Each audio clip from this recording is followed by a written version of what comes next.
Hey there, friends at home. In reading today, we're going to be learning about the word respect, and I have a poem to share with you. Respect means I listen and do as I'm told. Respect means I care for the young and the old. Respect means I care for myself, my friends, my pets. Respect leaves me without any regrets. So we're going to be reading a story called Chester's Way. And as we're reading it, I want you to be thinking about that word respect and what it means to you and how you can show respect to the people that you love and care about and the people at school. So our questions are, why is it important to treat others respectfully? And how can we treat others respectfully? Okay. When we're done, we're going to be doing a writing prompt.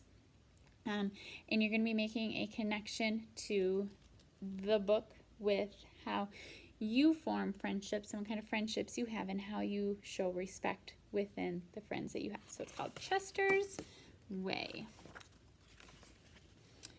Chester had his own way of doing things. Hello, my name is Chester. I like croquet and peanut butter and making my bed. He always cut his sandwiches diagonally. He always got out of bed on the same side. And he never left the house without double knotting his shoes. Chester always had the same thing for breakfast, toast with jam and peanut butter. And he always carried a miniature first aid kit in his back pocket, just in case.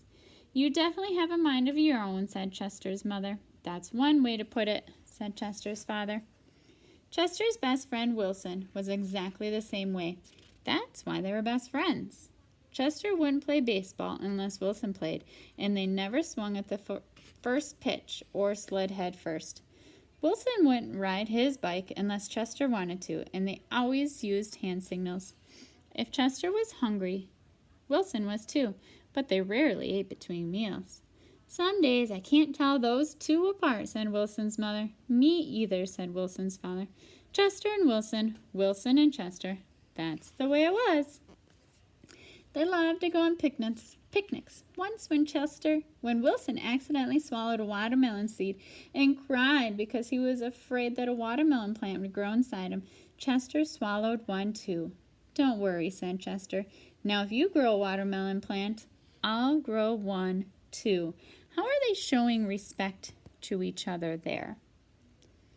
Chester duplicated his Christmas list every year and gave a copy to Wilson because they always wanted the same things anyway. For Halloween, they always got dressed as things that went together. Salt and pepper shakers, 2 mittens on a string, ham and eggs. They really are 2 peas in a pod, said Chester's mother. Looks like it, said Chester's father. In spring, Chester and Wilson shared the same umbrella. In winter, they never threw snowballs at each other. In fall, they raked leaves together. And in summer, they reminded each other to wear sunscreen so they wouldn't burn. Chester and Wilson, Wilson and Chester. That's the way it was. And then Lily moved into the neighborhood. Lily had her own way of doing things. I'm Lily. I am the queen. I like everything. She wore band-aids all over her arms and legs to look brave. She talked backwards to herself sometimes too, so no one would know what she was saying. And she never left the house without one of her nifty disguises. Lily waved at all the cars that passed by, even if she didn't know who was in them.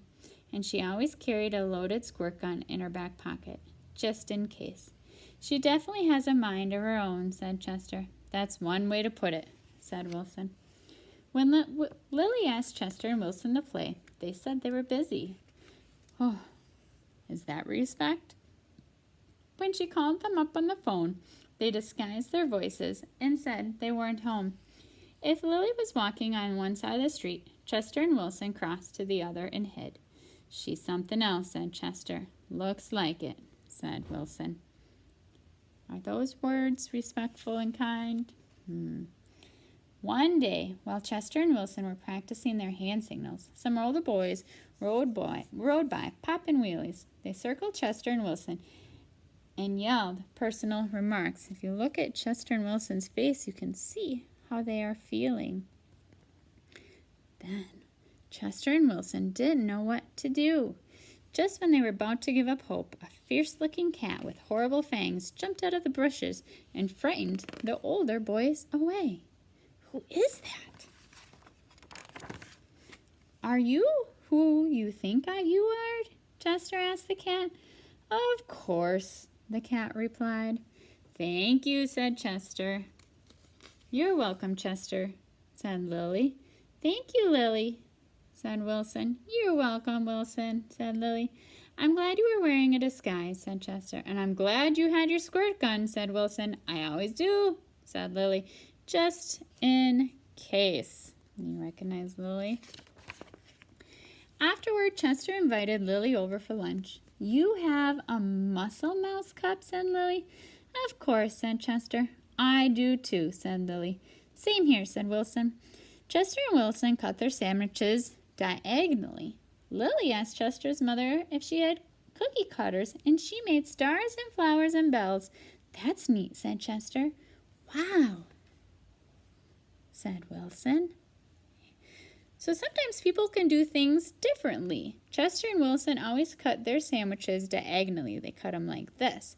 But Lily had a different idea, and Chester and Wilson could learn that other people might do things differently, and it doesn't make them wrong or bad. It just makes them different.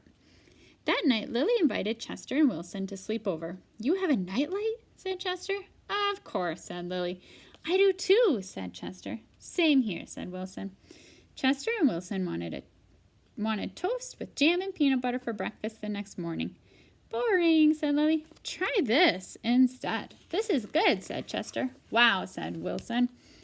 After that, when Lily asked Chester and Wilson to play, you can guess it, they said yes. When she called them up on the phone, they had pleasant conversations.